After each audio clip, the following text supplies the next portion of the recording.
Capítulo 1. El origen de los sistemas numéricos. Los Curtis abren este capítulo con varias citas que apuntan todas en una misma dirección.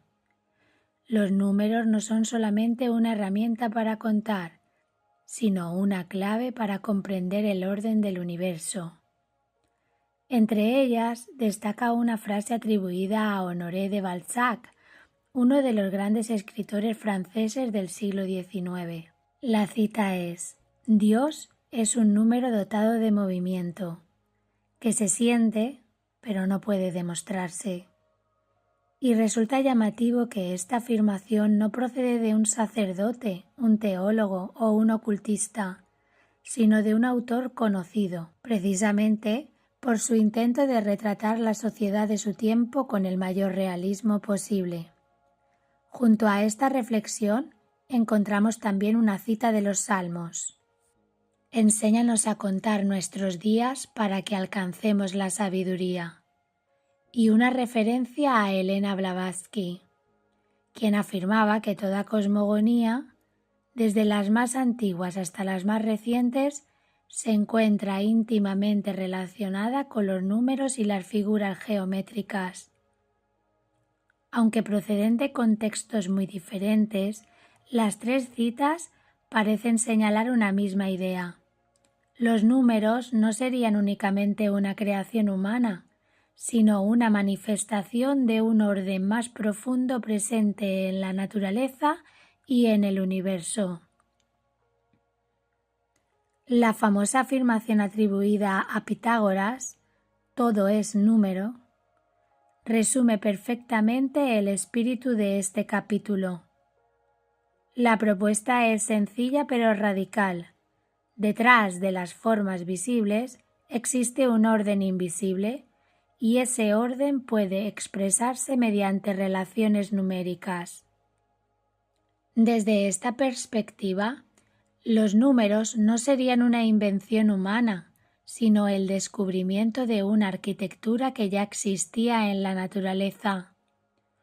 Una de las cuestiones más interesantes que plantean los Curtis es la coexistencia de dos grandes sistemas de numeración, el decimal y el duodecimal.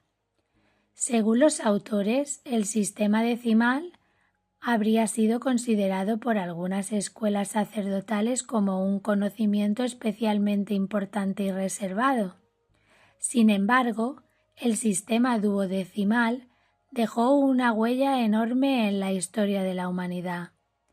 ¿Por qué el 12?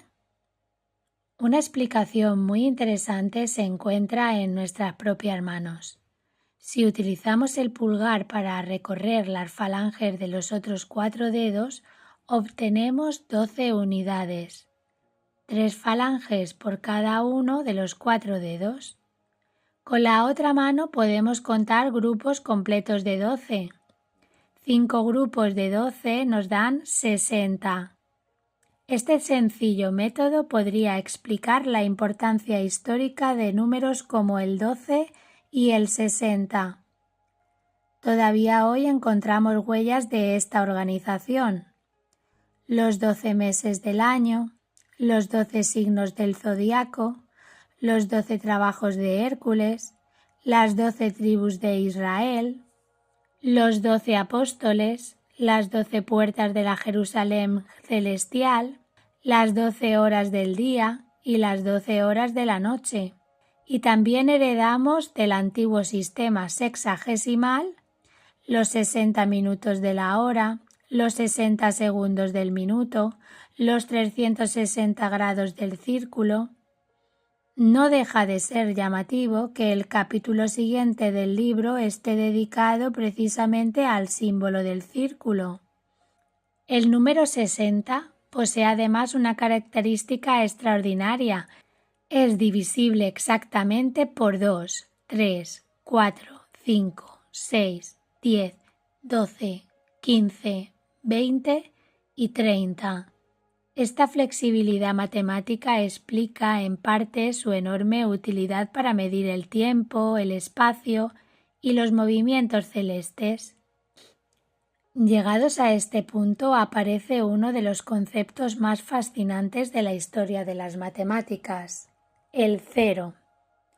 Hoy estamos tan acostumbrados a él que olvidamos lo revolucionario que fue.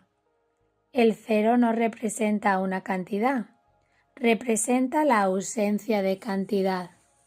Los Curtis citan estudios que relacionan la palabra cifra con el término árabe sifr, que significa vacío o nada. Y aquí comienza una reflexión que nos pareció especialmente interesante. En árabe encontramos sifr, asociado al vacío y al cero. En hebreo encontramos una familia de palabras con una sonoridad muy parecida. Sefer, libro, sefar, número o enumeración, sipur, relato o comunicación. Estas palabras aparecen comentadas por Aryeh Kaplan en su estudio del Sefer Yetzirah, uno de los textos fundamentales de la tradición cabalística.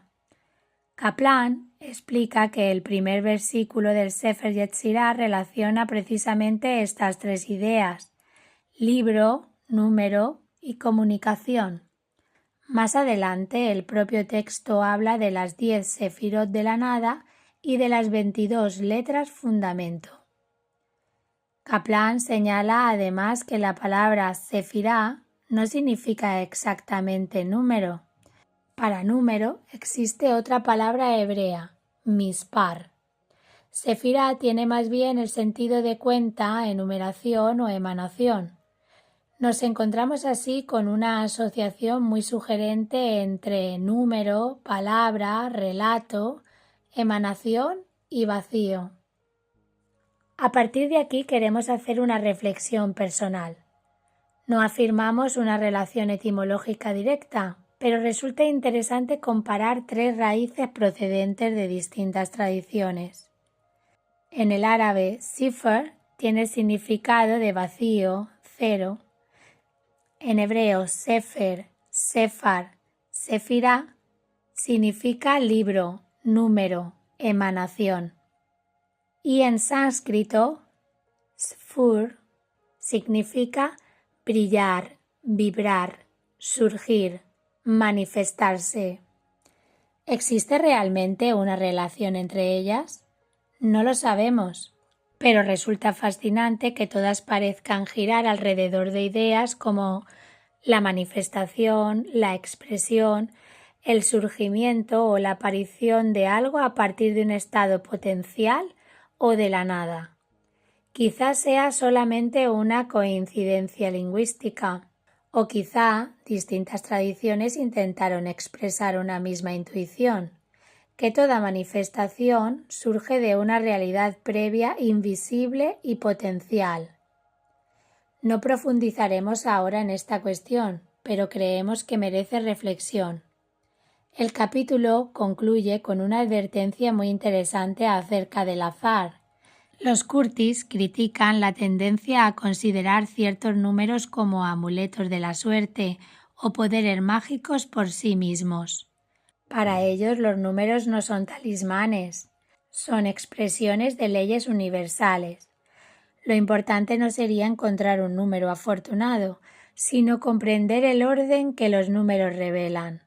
Y quizá esa sea la gran enseñanza de este capítulo. Los números no serían simplemente una invención humana para contar objetos. Serían un lenguaje mediante el cual el universo expresa orden, proporción y armonía. La pregunta que queda abierta es profunda. ¿Son los números una creación de la mente humana o son el reflejo de una arquitectura que ya existía antes que nosotros? Esa es una cuestión que seguirá acompañándonos a lo largo de todo este recorrido.